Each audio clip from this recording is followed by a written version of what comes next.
Have you been suffering because of love? Do you often wonder why the people you meet, although different in appearance and names, somehow share the same patterns in their personality? Especially, they all seem to touch a hidden emotional wound inside you. Maybe you always end up with people who are distant, careless, or emotionally unavailable. People who make you feel unsafe and unloved. And then, like a repeating cycle, you leave one relationship, enter another, but they all bring you the same feeling of insecurity. If what I've just described touches something deep inside you, then this video is truly meant for you. Welcome to my channel. This is a place where women learn to build a self-led lifestyle, a life of independence and inner happiness. Let me ask you this. What is the real nature of these repeating patterns in your relationships? I'm certain that 80% of the women watching this video have experienced exactly what I just mentioned. The true essence of this love cycle is to recreate familiar emotions. Almost every relationship begins with passion, two people rushing into each other like two burning flames. Then comes the phase of conflict, distance, and emotional disconnection, followed by the return of passion again. This cycle creates excitement, but it is not sustainable because the core issues are never truly resolved. You're only cutting the grass on the surface, soothing it temporarily, and eventually the conflict grows back, just as strong as before. This love cycle also reflects the emotional dependence between two individuals. One or both partners may feel dependent on the other or fear being alone, so they choose to stay in the cycle even when they know it's unhealthy.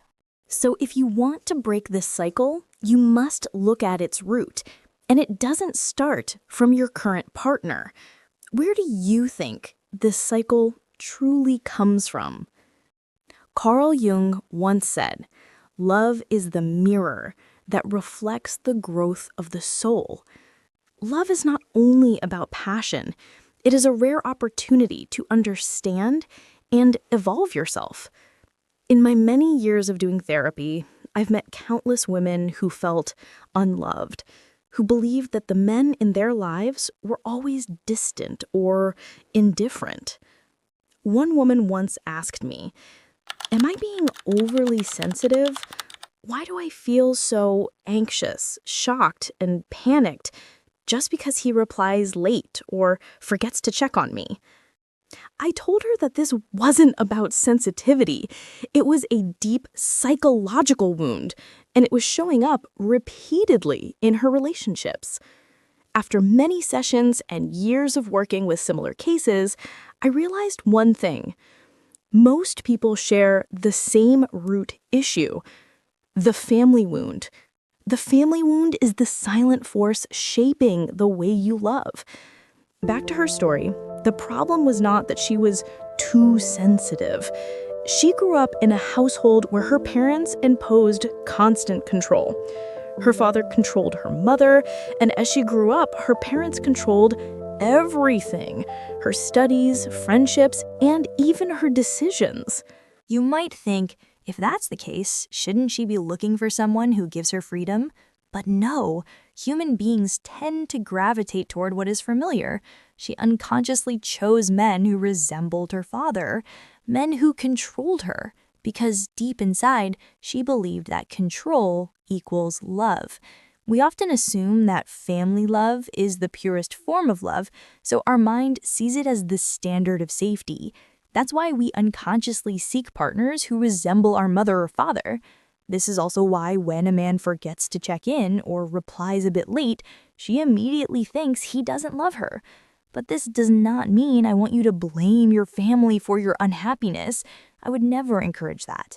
That mindset will only make you a victim in your own life.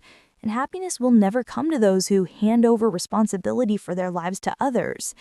And remember, your parents may also have been wounded children themselves, unintentionally passing their wounds down to you. Family wounds shape deep questions within you. Do I deserve to be loved? What am I afraid of in love? What do I need to feel safe? How do I react when I'm hurt? For example, if your parents argued often, you may fear abandonment. If your parents criticized you often, you may grow up believing you're not good enough. If you want to stop this cycle and prevent it from being passed on to your future children, the change must begin with you. Trust me, you can do it. There is one more important thing I want to share with you in this video: the first love effect. I don't want to hurt you, but I want you to face this truth, because facing it is the only way to heal. Your first love does not create the original wound, but it activates it and shapes how that wound shows up in your romantic relationships. It teaches you what love feels like, what love looks like, what is considered normal in a relationship. For example, if your first love was emotionally cold, you may believe you must work hard to earn love. You may say, "But I don't love my first anymore." That's right. You may no longer have feelings for them, but that does not mean they no longer influence you. According to Dr. Nilo Dardashti, a therapist in New York, the emotions we experience in our first love become the roadmap for how we approach future relationships. Just like the way we learn about family love from our parents, our romantic patterns are shaped by our first experiences of love. So yes, your first love may have been painful or disappointing, but that does not mean the people you meet later will be the same. The real issue lies in your belief system, and what you need to do now is rebuild that belief system. If you realize that you're stuck in a love cycle and you truly want to break free from it, start with yourself by understanding yourself, healing yourself, and redefining what love means to you. I hope today's video has helped you reflect on the things you've been avoiding for a long time. And if my words resonate with you, then let me continue walking alongside you. Don't forget to like, subscribe, and turn on the notification bell so you won't miss the upcoming videos on healing, self-love, and building a self-led life.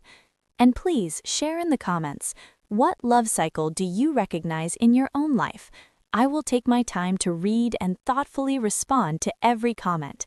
Thank you for watching until the end. I'll see you in the next video, where we continue the journey of returning to ourselves, stronger and more at peace each day.